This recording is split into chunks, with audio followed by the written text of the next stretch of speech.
SMEs represent more than 99% of European enterprises and account for 2/3 of the EU's GDP and 75 million jobs. They play a decisive role when it comes to economic growth and competitiveness. They comprise all types of firm, ranging from one-person businesses to cooperatives.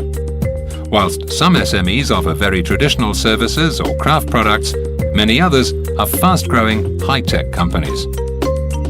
The Commission is working together with the Member States to improve the framework conditions in which SMEs operate. It's integrated the Think Small First principle into all policy making and is reviewing all EU legislation to ensure it's SME-friendly. Just as any other company, the SME faces increasing competition within the internal market and globally. In order to innovate, solve problems and grow, research must be a major component in any business strategy. However, the majority of SMEs don't have their own research capability and therefore need to outsource their research to service providers such as universities or research organizations. Others are research-performing SMEs and have their own in-house research capacity. The European Union funds research for both types of SME. The former covers research in all fields of science and technology, the latter in selected areas of scientific interest identified as the major drivers for innovation in Europe, as set down in the European Framework Programme for Research and Development. The transnational nature of European research projects enables SMEs to expand their knowledge base, their international networks, and in turn, their business operation. With this EU-funded project, our SME has gained considerable intellectual knowledge, skill level, and ability with cameras now to go on to several other projects. The True Sound project has given us new, essential information. Thanks to this, our position as European organ builders will be strongly improved on the world market.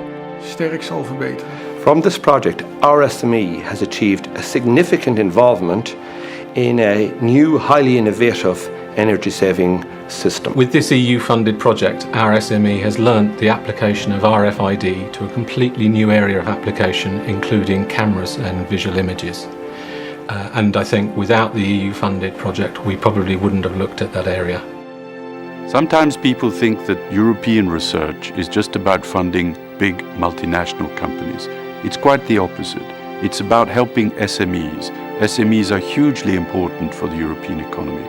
It's not just about helping high-tech SMEs, but also SMEs that have no research capacity whatsoever.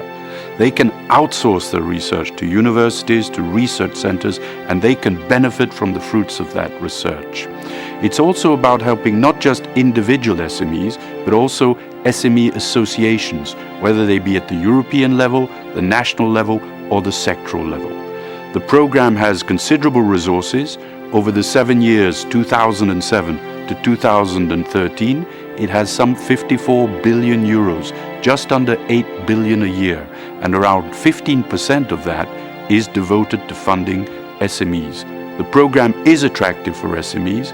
It can fund up to 75% of the basic research costs, and in some expenditures, for instance training, it can fund 100%. We're now going to show you 5 case studies.